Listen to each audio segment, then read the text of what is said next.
Hello, you're listening to episode 46 of my weekly podcast, This Week with David Rovics, which you can find wherever you get your podcasts, as well as on davidrovics.com/thisweek and on the David Rovics mobile app, among other places, including every Sunday evening on the Folk Music Notebook internet radio station and at dissidentvoice.org. I've been on a sort of paternity leave since last winter. I say sort of because it's not like I have an employer or anything. Taking a leave for me means not touring and mounting credit card debt. The reality that it is time to book a major tour becomes undeniable when the debt rises into the fifth digit to the left of the point. So lately, one of the balls I'm juggling is the tour booking one, as I make plans to spend most of the autumn traveling and playing gigs around North America and Europe. I've spent most of my adult life traveling the world and playing music. For many years, I barely even had a home, aside from whatever guest room I was sleeping in, which was often my van or pickup truck parked in the driveway of that night's gig organizer, especially when I was in my 20s and 30s. Since I had my first kid 13 years ago, I've toured a lot less, but I've still mostly been away altogether about half of every year. As a parent, not being able to take the kids with me most of the time I go, touring now has a dark side to it that it didn't really have before. There was always the issue of wanting to be in more than one place at a time for a lot of different reasons and never having enough time to do everything I wanted to do. But with kids, the equation changes for me, and on some level, wherever I am, if it's not where my kids are, it's not where I want to be, regardless of how wonderful the scene. But having had a solid break from extensive traveling for the first time in well over a decade, as I work on booking the next tour, the feeling of dread that usually accompanies the thought of abandoning my family for 2 months is not so much returning. The emotion in place of the dread is, on one level, an acceptance that some jobs involve traveling a lot, and that's okay. But mostly, the overwhelming feeling is one of eagerness, with apologies to all those people out there who envy those of us who travel for a living. I'm really looking forward to traveling again. While I've enjoyed doing the weekly columns and podcasts and intend to keep it up if I can manage it while touring, writing about a world which I am mostly seeing through the filters of other people, be they journalists, friends, or whoever, is such a far cry from experiencing it myself.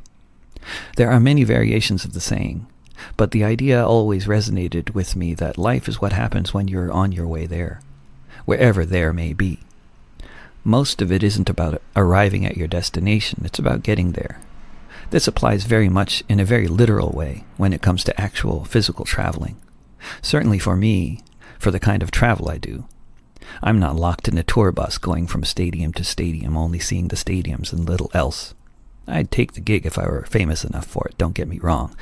But that's a far cry from my world. I know a couple of rock stars, but I only envy them a little.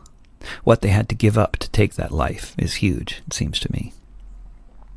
There's a lot you can learn about the world without seeing it all, to be sure. Just as with learning about history, which you will never personally witness, you can learn about the world by reading lots of material from many different perspectives, until the history, or the event, or place, or people become more three-dimensional, even to the point where you feel like you know and understand it or them.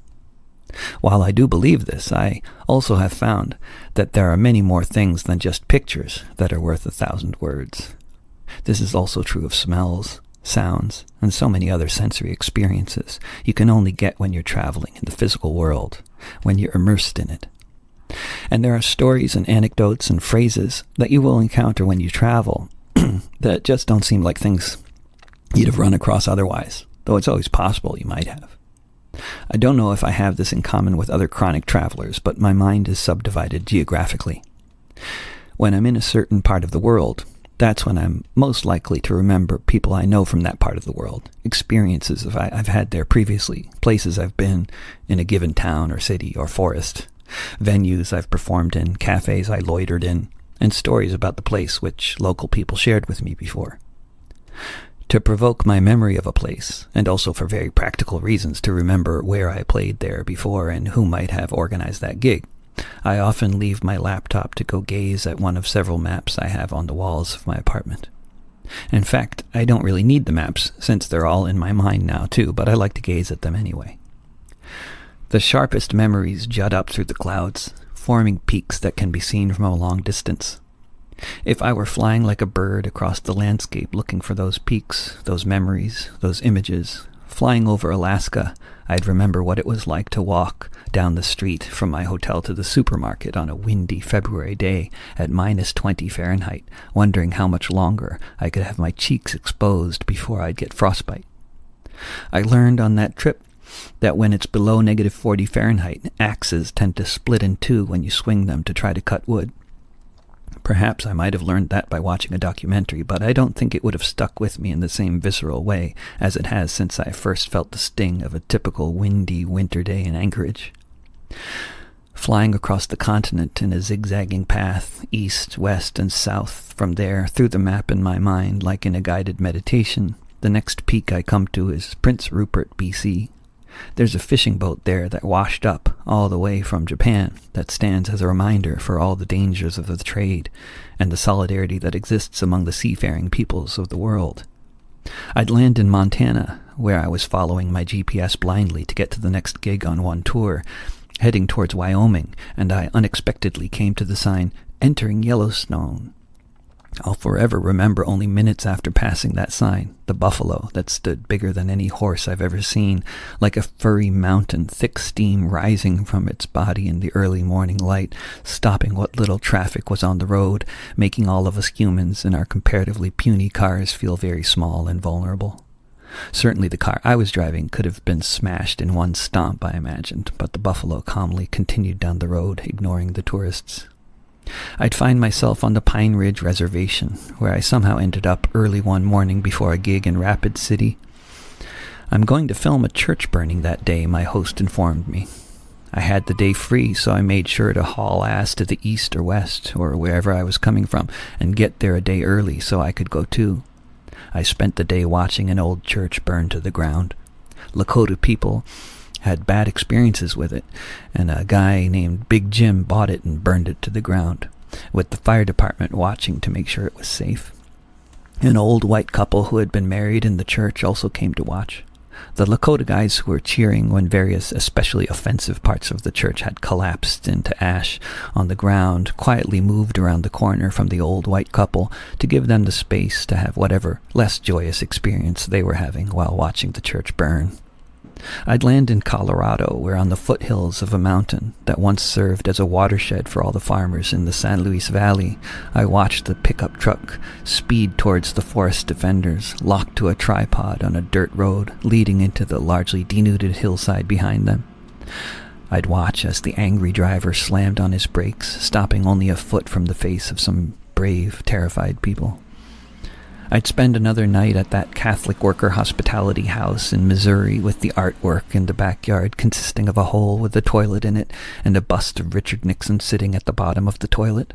I'd remember my friend who ran the place at the time telling me how one of the residents was so worried about that the authorities would shut down the house if they found this terribly disrespectful scene that he would go out at night and cover the hole with leaves and branches. I'd watch the northern lights from the plane window over Halifax. It was like the crystalline entity from Star Trek appearing to be below us, completely white and very much alive. I'd see the lights again from the ground in Quebec, like a dark rainbow taking over the sky.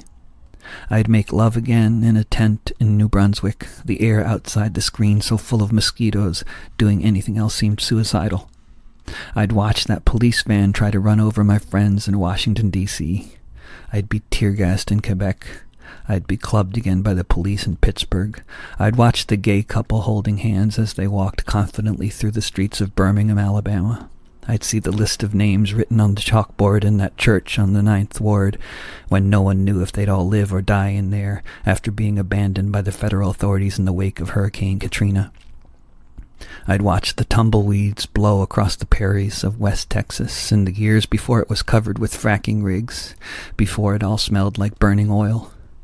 I'd hear the coyotes howling in the Sonoran and see the pack together, clearly outlined silhouettes with the full moon rising behind them above the cactus-strewn dry, sandy hills.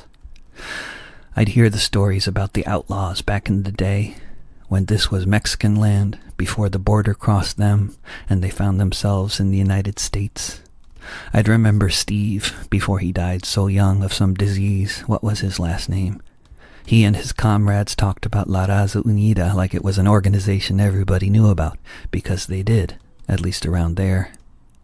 I had never heard of it until I got to Las Vegas. Not Nevada, but New Mexico. They had all heard of it because they lived it. I'd remember many things. Perhaps most of all, I'd remember the bones in the desert. If you go to Pima County in the Sonoran Desert Lands, you'll find the town of Ajo among the cactus stands. The only town you'll see, the only water too.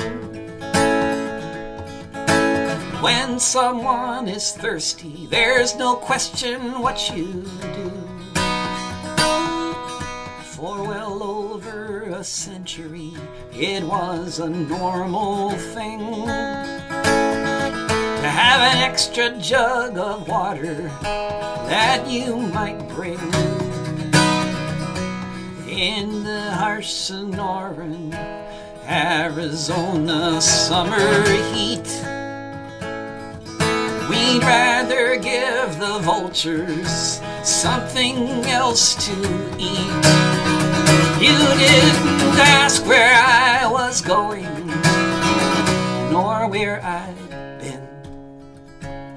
I was hungry, you gave me food. I was thirsty, you gave me drink. I was naked, you gave me clothes. I was a stranger. You let me in.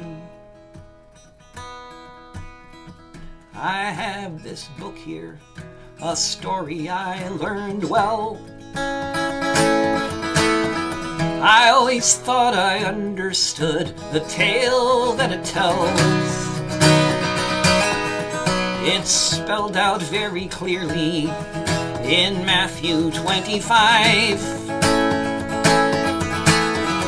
What a good Christian does when a stranger arrives. You didn't ask where I was going, nor where I'd been.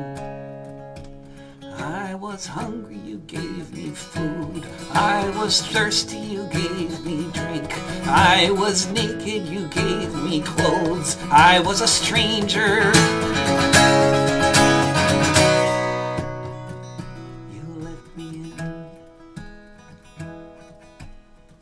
Now there's a crackdown with life and death on trial. The only place with water for 100 miles.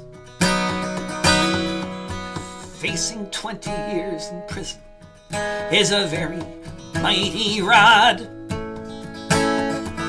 Now all of us are forced to choose between Caesar and God.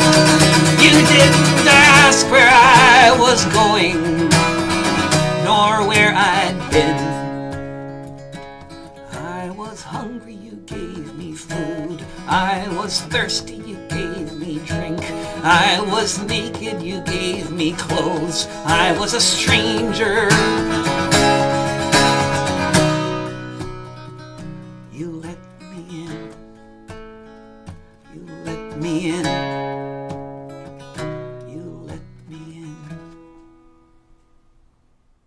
As I post this podcast, the trial of Scott Walker in Ajo, Arizona, charged with providing food, water, and clothing to undocumented travelers in the desert, has resulted in a hung jury. He was, and may still be, facing a 20-year prison sentence. This has been episode 46 of This Week with David Rovics.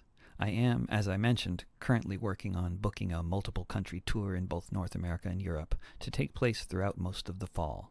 If anyone might be inclined to organize a gig somewhere on that tour, or somewhere in Scandinavia this summer coming right up, I'd love to hear from you. Hope to see you next week here in Podcastville either way.